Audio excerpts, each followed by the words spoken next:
I'm just done with the whole situation. You're done with it.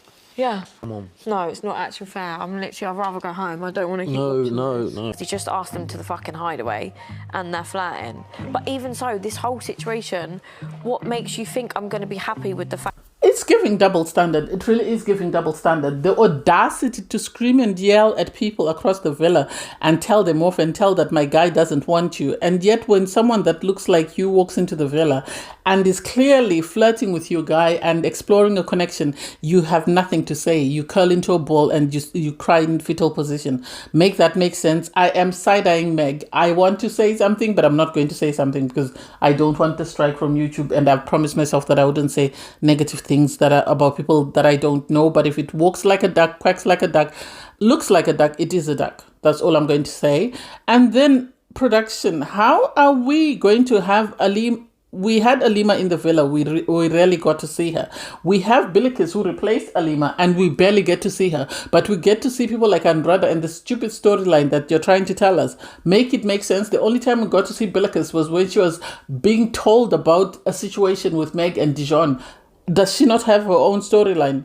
I am side-eyeing you all. Anyway, hey there. Thanks for stopping by. Welcome to my channel. If you're new here, don't forget to subscribe. Click the like button, turn on the notification bell for when I upload new videos, and definitely leave a comment. In this episode, I'll be reviewing Love Island UK, Season 12, Episode 32. The first few seconds of this, first few minutes of this episode had me feeling giddy and excited because at the end of the day, I'm here to be entertained. Do I feel sorry for Emily? No. The idea that she was standing there as though she was betrayed, nah. This is someone who was single because the person she came in and explored dumped her and somebody else had to pick up and sort of look after her for no other reason than he didn't have a connection. So for her to feel as though she's been betrayed by Tommy, no, she's not. For her to say, oh, he's not the boy we thought he was, Madam, you are not a romantic connection. You barely kissed this guy. You thought you were set. You thought you were going to be Matilda. You thought you were going to ride it out with Tommy like Matilda did with Sean last season. This didn't work out for you. And it's okay. You can keep it stepping. For her to say, I'm better off. You're better off with what? Because no one else, as nice as you present yourself to be, is liking you in a romantic sense. And her mask sort of slipped when she was told she was going home. So I don't buy it. Tommy, he explained that he fancied Lucy. This is why he decided to explore it further. For Emily to say it was a lad's holiday, well, he's brought home somebody else to replace you on that lad's holiday. So it is what it is. Anyway, Tommy and Lucy sit down. Lucy, I feel sorry for her because she's wondering, how am I going to survive? No one wants to be part of the clique drama or in the front, in the crosshairs of the clique. And so I could sense that she was, worried about that. Anyway, Maya reveals that there's also two girls that have, been dumped or that are single that came from Casa who couldn't find a match. Outcome, Rio and Yaz, they looked stunning. I'm surprised they were not OG girls because they look amazing. So they come out, they're asked, Rio's the first one asked, so did you explore a connection with anyone? She said yeah, with Harry, and I'm not even going to say what happened. For Harry wants nonsense, and I don't know why Helena keeps tolerating the nonsense, because he asked Rio to detail what had happened, and she spoke about cuddles and kisses in bed and blah blah. Helena didn't seem bothered, and so for her to sit there with a smirk on her face, I'm happy Maya called her out and said, what's funny?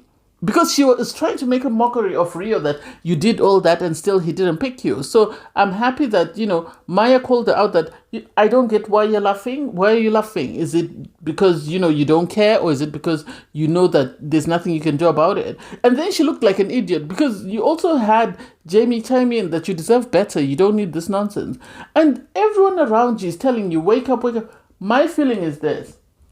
Helena is not concerned about what Harry does because she doesn't like him romantically. She just sees him as a hookup and as a means to an end, so as a way to get herself clout for when she leaves the show, and that's it. I don't think there's ever anything romantic there, and that's why she's not bothered by what Harry does. All she wants is Harry for her storyline. That way she can, when she leaves, she'll say, I was in a love triangle, I was in this, I was in that. That's it. Nothing else. Anyway, you then have Maya ask the OG girl, so how do you feel? Are you surprised by anything? Tony speaks up. She says, I'm not I'm only surprised by, by Tommy. Everybody else, I know, I'm not surprised because it was bound to be expected, and that's for sure because there was no one in a set couple. The only person who should have been called out is Dijon, but Dijon has not been called out because Andrade is already in the villa. So for Ben to open his top and bottom lip and say, what Lauren has been able to give Harrison in 3 days, you haven't been able to give him in all the weeks that you've been here. I'm happy that everybody went for him because you had, Tony tell him off because Tony is always going to speak her mind. And for Shakira to say there's only 2 brain cells up there, oh my God, she knows how to get under his skin. And then Maya to come in and say, that's not what I was talking about. Chef's kiss. Chef's kiss. They ping pong balled him and he didn't know what to do because at that point he immediately kept quiet. For Harrison to sit there with a smug look like, he's won the prize, it's like you haven't won the prize. At the end of the day, if people are to compare you and Cash is an upgrade compared to you. Cash is an upgrade. So the Casa girls and boys are then asked to leave the villa. They leave the villa. When they leave the villa, Maya then announces that Gio and Emily have been dumped. About time. The more members of the clique that go, the better. I want either Helena or Megan to go. That way one of them is left alone. And let's see how they'll cope in that villa because they've been making everybody else unhappy. So I'm happy that Emily was sent home because as soon as she was told you're going home, her mask slipped and then she remembered, oh, let me put on the pretty girl face. And then she put on the pretty girl face. I can't wait to see how she reacts when she comes out and she realizes that people didn't buy into the nonsense she was trying to sell because she was trying to sell this little cutesy pretty girl persona and it wasn't coming across. To some people it did. Personally, to me, from the moment she sat with Megan and Helena, I realized that she wasn't as pretty or as cutesy as she was trying to portray. You then had her so upset, she was crying, and it's like, why are you crying, love? This is you. You created this monster, so you have to deal with it. Tommy was upset, and he had a conversation with her and said, I didn't mean for us. Because Tommy said we've only been coupled for a week, and she's saying, oh, we've been coupled for 2 weeks. It doesn't matter whether you're coupled for 20 weeks. There's a reason why guys are not coming after you. Pretty as you are, cutesy as you are, with a very good heart, as they say. No one is considering exploring a connection. The only person who actually was open to that idea was Connor. And Connor must have picked up on something that made him keep it stepping the same way Tommy has kept it stepping. There's something about her that her edit wasn't showing. And I can't wait for people to come out and tell us the truth about who she is and what she was doing. So you have the guys and the girls help them pack up their stuff. They get to leave the villa. Emily thought she was going to make it to the finale. That's the impression that I got. She thought she was going to make it to the finale. So the idea that she's being dumped, and she's being dumped because Tommy has brought somebody else, was not on her bingo card. There's way too many people in the villa. Seriously, there's way too many people in the villa. Anyway, so Gio and Emily have gone and everybody comes back. The audacity for Harrison to be kissing this girl already, it's going to blow up in his face, especially if she connects with somebody else. So I can't wait. I don't know whether Lauren thinks that this is the best she could do or whether she's using it as a tactic to stay with him in the villa. That way he doesn't go back to Tony. I do not get it.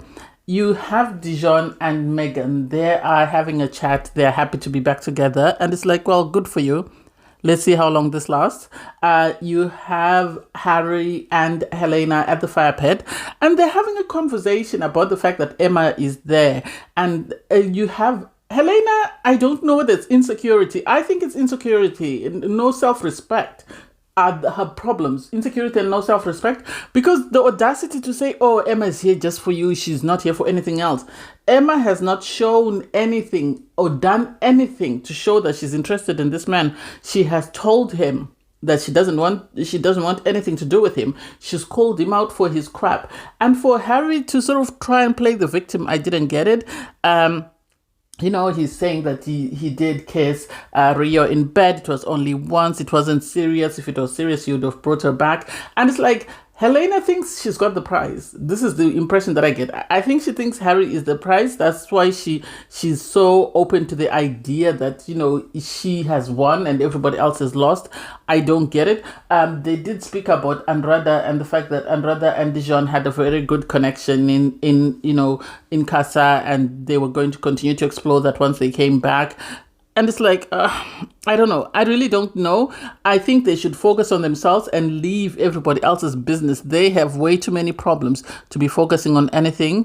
Meg and Andrada sat down. Andrada wanted Meg to know off the jump. And I'm side-eyeing Meg because when it was Billykiss, when it was Militia, she was yelling and screaming and shouting at them across the villa. And yet, when it's people that look like her, she has a civil conversation. Same thing happened with Tony and Yaz when they were asking about the threesome. She didn't scream and shout.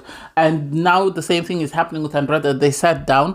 Andrada told her, we have a strong connection. It actually might be stronger than your connection with him.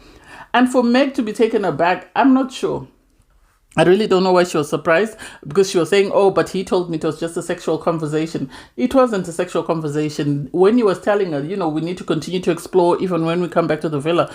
It's like, are you serious or are you joking? Why can't you see that this man is not serious about you and is only using you as a means to an end? Dijon thinks if he stays with Megan, that's the only way he's going to make it to the finale. I don't know whether he thinks he's going to win, but I think he thinks that's his only way of getting to the finale, and that's his only way of sort of getting a positive edit that he can use for marketing and stuff. That's the impression that I get. Tony and Harrison sat for a chat. I don't even know why they did. It's important, yes, they address the issue that they're over and they're moving on. But for Harrison to try and flirt with her and try and bring up, oh, did you miss me? Did you what? It's like, no, I'm happy that Tony told him, stop flirting, stop asking me if I missed you. You have moved on, I have moved on. Let's focus on the people that we're with, and you can do your thing and I'll do my thing. And it's like, this man, his lack of maturity, I think he expected to come back and find Tony single. I expected to come back and find Tony crying that he had coupled up with anyone. Oh, why did you say you were not surprised that I was going? You were messing about with Helena in front of Tony. So what did you expect, Sherlock Holmes? Did you think she was an idiot and she wouldn't be able to pick up that you're going to do the same thing in Casa Amor? You had this conversation. Lauren looked like she was being held hostage at that point. She really did. Because you had Helena, Meg, Andrada, and Lauren. And I think the producers must have pushed for them to all sit down and have this conversation. Because they were asking, well, Helena was asking about Harry. How was Harry? What happened with him and Rio? And they told her the truth. He was making out in bed with Rio all the time. They had several kisses. But he just said it was one. No, it wasn't. You think Harry would tell you the truth. Make it make sense. They did touch on to, Emma, she's here for him. And the girl said, no, she's not. Oh, but I think you thinking and the truth are two different things. You need to stop thinking and you actually need to open your eyes and see and listen to people that are around you.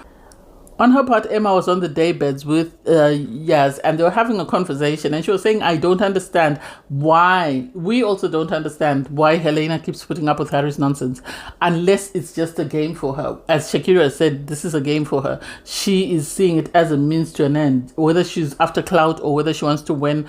I don't quite get what Helena's motive is really in regards to that situation when it comes to Harry.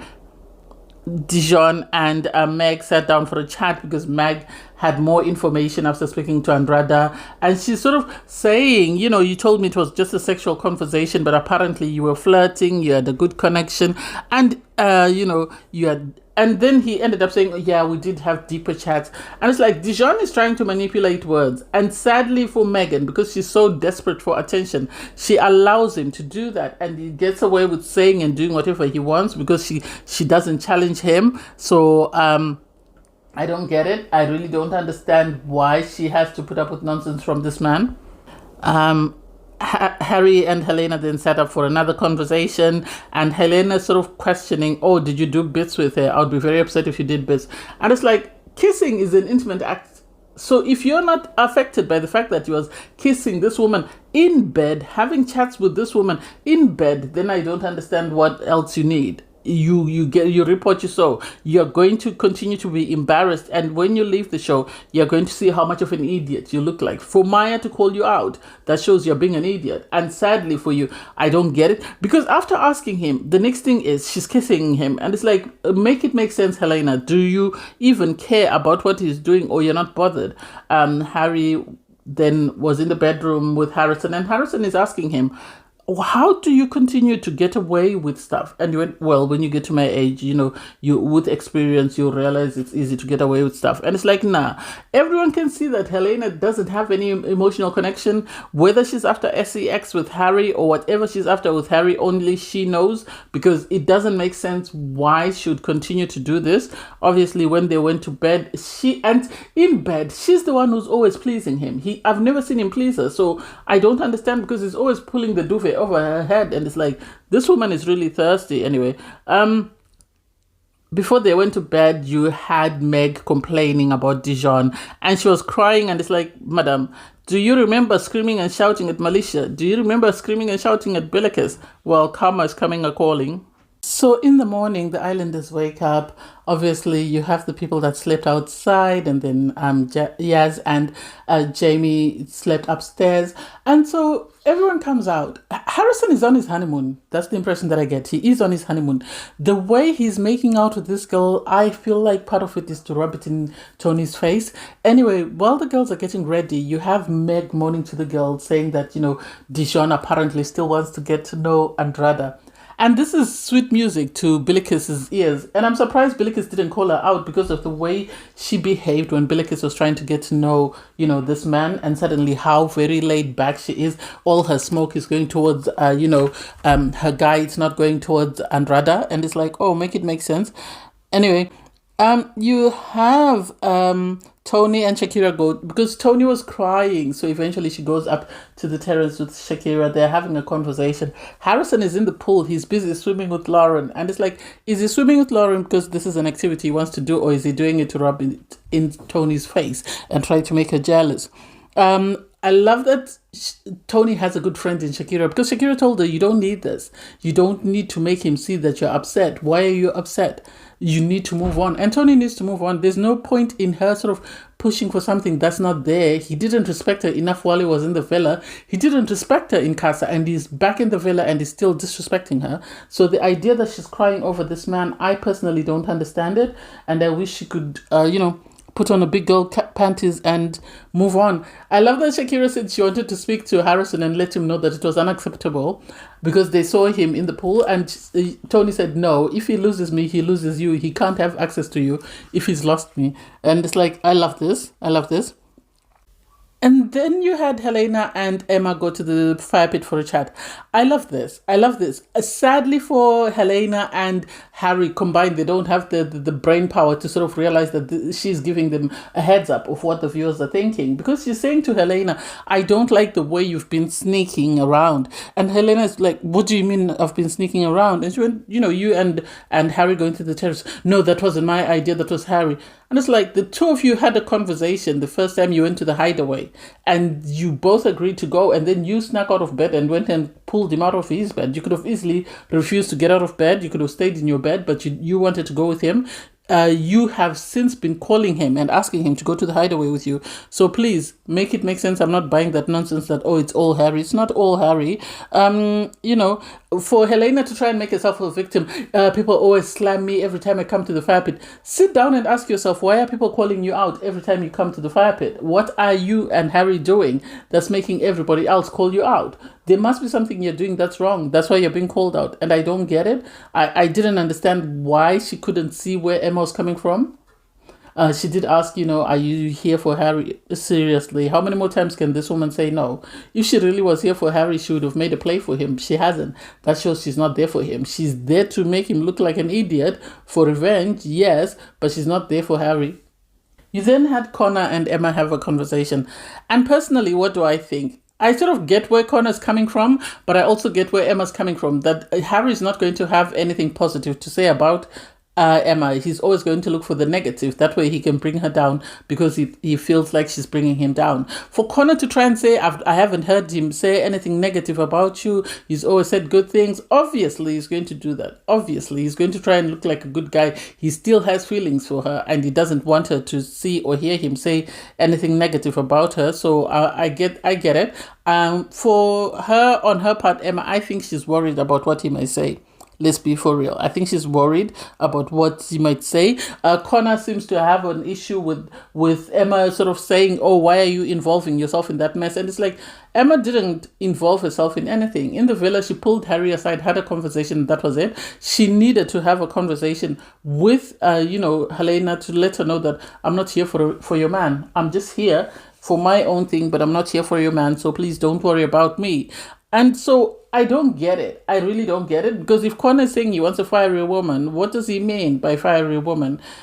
Make it make sense. The same excuse he gave about Billykiss is about to give for this woman, in my opinion.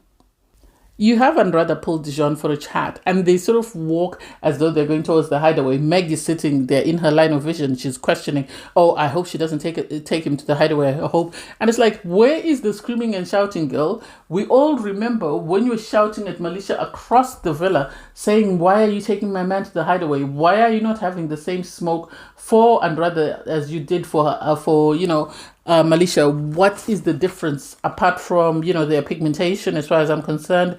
Dijon obviously reiterated that Andrada was his favorite bombshell to come in. There is a sexual attraction there. They did speak about wanting to kiss. And it's like, what more can this man do to embarrass, Meg, for her to see that this is not her guy? She's been told, you're my Meg, and sadly she's bought that nonsense. Hey, it is what it is. After his chat with Andrada, he then went to the den to sit with Ben and Connor, and immediately Meg pulled him for a chat.